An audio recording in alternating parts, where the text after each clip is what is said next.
નમસ્તે વિદ્યાર્થીની બહેનો, ધોરણ 6 વિષય ગુજરાતી પાઠ 13મો સાગરકાંઠાનો પ્રવાસ. આપણે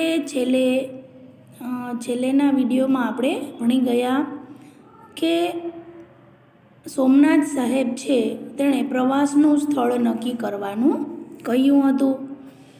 ત્યારે 3 વિદ્યાર્થીઓએ પ્રવાસના સ્થળ નક્કી કર્યા અને દરિયા કિનારાના સ્થળોના સ્થળ નક્કી કર્યા હતા.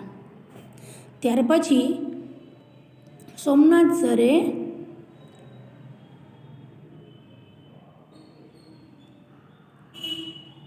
એ બધા જ સ્થળ બોર્ડ પર લખ્યા અને ત્યાર પછી એને ઉપર લખ્યું કોટેશ્વર, નારાયણ સરોવરથી શરૂઆત કરી માંડવીના નામ સામે વહાણ ચિતર્યું અને પછી દ્વારકા, બેટ દ્વારકા લખ્યું.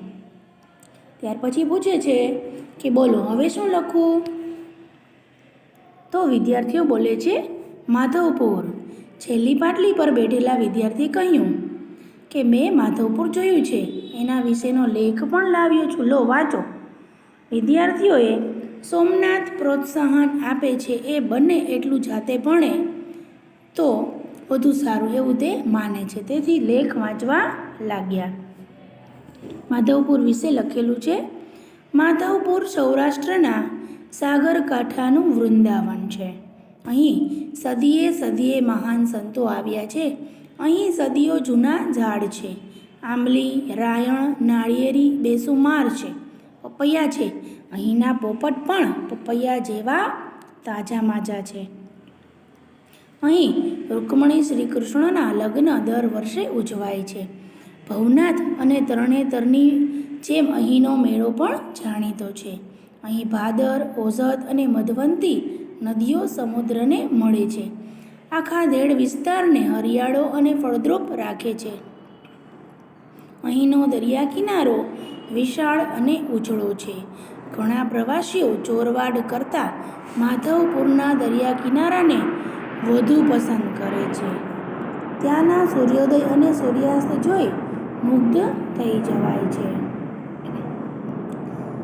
તો રેવતી બોલે છે તો ચાલો માધવપુર. સોમનાથે રેવતી બલરામના પૌરાણિક પાત્રોનો પરિચય આપી આગળ વધવાનું પસંદ કર્યું. સોમનાથ લખ્યું. સાહેબ પોતાનું નામ લખવાની ઉતાવળમાં સુદામા અને ગાંધીજીના વતનને ભૂલી ગયા. સાહેબ શું લખ્યું? સોમનાથની પહેલાં કયું ગામ આવે છે? ગાંધીજીનું વતન પોરબંદર આવે છે. સિંધુએ વિનય વિવેક જાળવીને કહ્યું, અરે હા, દ્વારકા અને માધવપુર વચ્ચે પોરબંદર તો ખરું. રાષ્ટ્રપિતાના જન્મસ્થળને કેમ ભૂલાય? અને ત્યાંનો દરિયો પણ મુંબઈના ચોપાટી વિસ્તારને ભૂલાવી દે એવો છે. તો સોમનાથનું પ્રભાસ ક્ષેત્ર મનુષ્યના પુરાતન નિવાસનું કેન્દ્ર છે. આ વિસ્તારમાંથી મનુષ્યની પ્રાચીનમાં પ્રાચીન ખોપરી મળી છે. અહીંનું મંદિર અનેકવાર તૂટ્યું પણ ભક્તોની શ્રદ્ધા વધતી રહી. અત્યારે જે ભવ્ય મંદિર આખા દેશના યાત્રીઓને ખેંચી લાવે છે એ 7મું છે. દ્વારકાનું ત્રિલોક સુંદર જગત મંદિર પણ સમુદ્ર કિનારાની શોભા છે. સર, તમે એકવાર 7 દ્વારકાની વાત કરતા હતા. સર કહે છે, હા, એ માટે આપણે 5000 વર્ષના ઇતિહાસમાં દાખલ થવું પડે. વિદ્વાનો કહે છે કે અત્યારનું મંદિર 7મી વાર બંધાયેલું છે. તો કેટલાક સંશોધકો જુદા જુદા સ્થળોને દ્વારકા તરીકે ઓળખાવે છે. દ્વારકા એટલે ભારતમાં સમુદ્ર માર્ગે પ્રવેશવાનું દ્વાર. ગેટવે ઓફ ઇન્ડિયા એમ તો દીવ દ્વારા પણ વિદેશીઓ ભારતમાં ક્યાં નથી પ્રવેશ્યા. તળાજા પાસેનું ભવનાથ મંદિર, આજ મહારાજ જલ પર ઉદય જોઈને કવિ કાંતનું એ કાવ્ય ભવનાથના સાગર કિનારે રચાયેલું. નજીકમાં મણાર અલંગના વહાણ તોડવાનું વિશ્વવિખ્યાત કેન્દ્ર છે.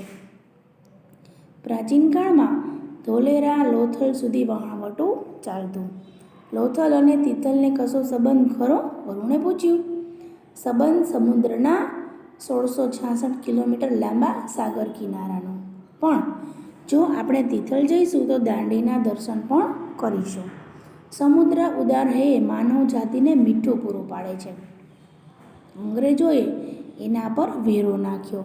ગાંધીજીએ એક મુઠ્ઠી મીઠું લઈને સત્યાગ્રહ કર્યો.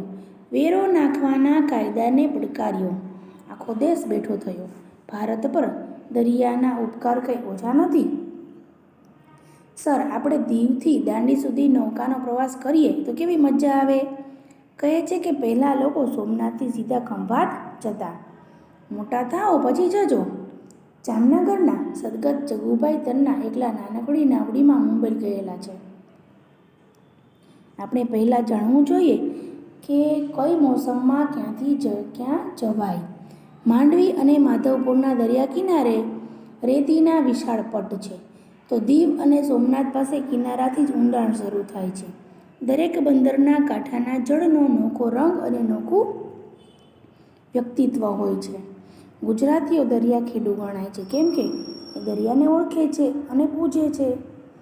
ઝૂલેલાલના ગીત તમે સાંભળ્યા હશે. સિંધીઓ એ ગાય છે. ઝૂલેલાલે હિન્દુ મુસ્લિમને એક માન્યા છે. એ વરુણદેવનો અવતાર ગણાય છે. તો હું મારું નામ દરિયાલાલ રાખી શકું? વરુણે કહ્યું. ત્યાં સિંધુ સાહેબને રજા લઈને ગાવા લાગ્યો. ઓ લાલ મેરી પત રખ્યો ભલા ઝૂલેલાલ. આ સિંધુ છે તે આ ગીત ગાવા માંડ્યો અને આખો વર્ગ તાળીઓ સાથે જોડાયો. અહીંયા આપણો પાઠ છે તે પૂર્ણ થાય છે.